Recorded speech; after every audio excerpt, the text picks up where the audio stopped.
Bismillahirrahmanirrahim. Alhamdulillahirabbil alamin wa bihi nasta'in ala umuri dunya waddin.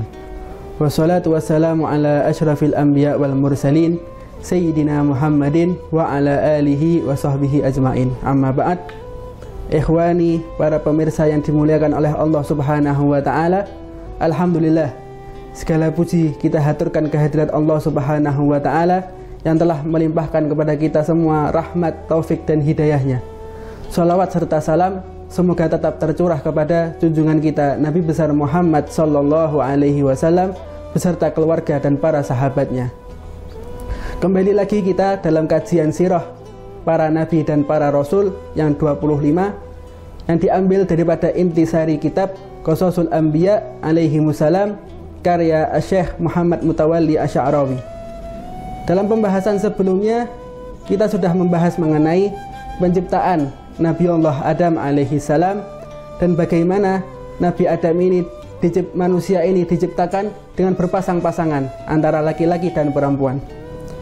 Kemudian pada pembahasan selanjutnya kita akan membahas mengenai firman Allah Subhanahu wa taala dalam surat Al-Baqarah ayat 30, wa idz qala rabbuka lil malaikati inni ja'ilun fil ardi khalifah.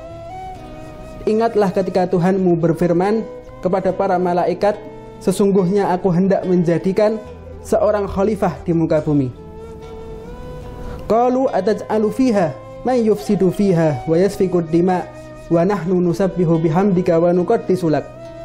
Maka para malaikat berkata, mengapa engkau menjadikan khalifah di muka bumi itu makhluk yang membuat kerusakan padanya dan menumpahkan darah, padahal kami senantiasa bertasbih dan berzikir kepadamu.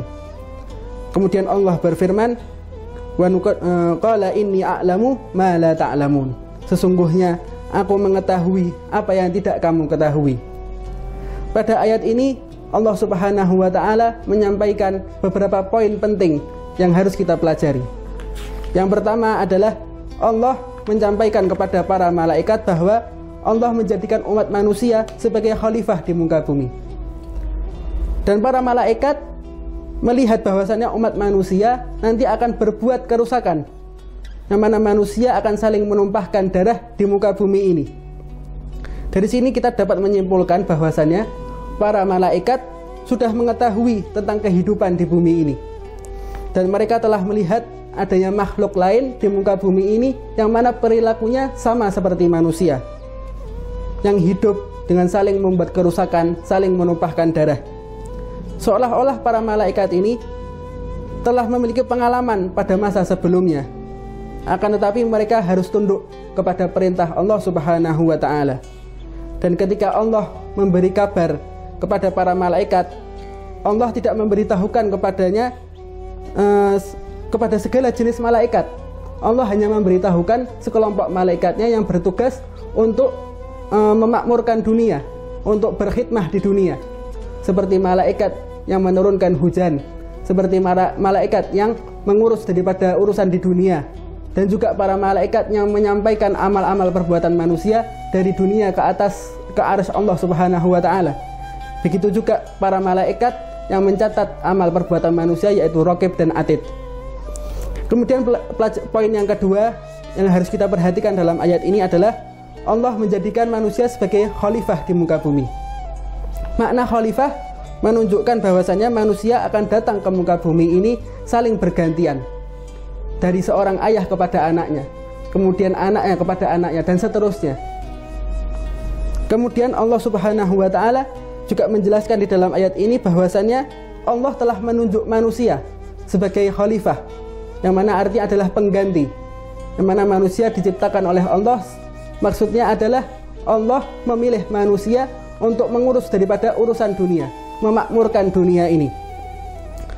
Dan juga Allah Subhanahu wa taala menciptakan manusia ini bereaksi atas perbuatan dunia ini bereaksi atas perbuatan manusia. Sebagaimana manusia menyalakan api, kemudian api itu menyala. Manusia menanam tanaman, kemudian tanaman itu akan tumbuh. Mengurus daripada peternakan, sehingga dari ternak itu akan tercipta makanan-makanan dari daging-daging hewan tersebut, kemudian adanya minuman dari susu hewan tersebut, dan juga adanya kain wul yang dipakai oleh manusia. Akan tetapi dalam berjalannya waktu, kebanyakan manusia mereka semakin lalai akan perintah Allah Subhanahu wa Ta'ala. Mereka lalai atas tugasnya sebagai khalifah di muka bumi, sehingga akhirnya mereka berbuat kerusakan di muka bumi. Mereka lupa bahwasannya Allah Subhanahu wa Ta'ala yang telah menunjuk mereka, dan mereka mengira bahwasannya mereka lah inti daripada alam semesta ini. Mereka tenggelam dalam pemikiran yang salah, yaitu bahwa mereka kekal abadi di dunia ini dan mereka tidak akan dimintai pertanggungjawabannya nanti di akhirat. Wal'iyadzubillah min dzalik. Kemudian poin yang ketiga di dalam ayat ini adalah manusia bukanlah makhluk pertama yang Allah ciptakan di muka bumi. Allah Subhanahu wa Ta'ala telah menciptakan Nabi Adam setelah menciptakan alam semesta lainnya dan makhluk-makhluk yang lainnya. Maka bisa dimungkinkan bahwasannya di dunia ini telah ada makhluk lain sebelum Nabi Allah Adam alaihissalam, yang mana makhluk-makhluk ini mendahului dan mereka berperilaku seperti perilaku manusia. Akan tetapi Nabi Adam adalah satu-satunya makhluk yang pertama kali diciptakan dari jenis manusia, al-bashar, yaitu manusia. Dan ketika Allah menciptakan Nabi Adam alaihissalam, Allah memberi ilmu kepada Nabi Adam semua nama, sebagaimana disebutkan di dalam ayat wa 'allama Adamal asma'a kullaha, dan dia mengajarkan kepada Adam seluruh nama-nama benda-benda yang ada di alam semesta ini, hingga Nabi Adam mampu menyebutkan segala peristiwa yang terjadi di alam semesta ini, segala peristiwa yang telah terjadi dan segala peristiwa yang akan terjadi, seakan-akan ia mengalami daripada peristiwa itu sendiri. Kalau seandainya Nabi Adam tidak diberi pengetahuan tentang nama-nama, niscaya ia tidak akan mampu untuk mengajarkan kepada anak-anaknya. Seperti ketika Nabi Adam berkata kepada anaknya, unzur hal asyraqatis syams al-amla, lihatlah apakah matahari sudah terbit atau belum. Oleh karena itu, pasti haruslah Nabi Adam alaihissalam memiliki pengetahuan tentang seluruh nama, karena bahasa itu adalah mengikuti daripada ayah, dari ayah ke ayah, dan kemudian dari ayah tersebut ke anak, dan terus berlanjut seterusnya. Jika tidak, maka manusia tidak akan mampu untuk berbicara, terkecuali setelah ia mendengar dari orang tuanya, dari anak mendengar kepada ayahnya, dari ayah mendengar kepada ayahnya, sampai tali itu menyambung terus sampai kepada Nabi Allah Adam alaihissalam. Lalu siapakah Nabi Adam mendengar daripada nama-nama tersebut sehingga ia dapat untuk berbicara? Ini adalah masalah yang wajib diketahui bagi seluruh manusia yang berakal. Dan siapakah Nabi Adam mendengar sehingga ia dapat berkata? Yaitu pasti adalah Allah Subhanahu wa Ta'ala. Setiap orang tua pasti yang pertama kali diajarkan kepada anaknya yaitu adalah nama.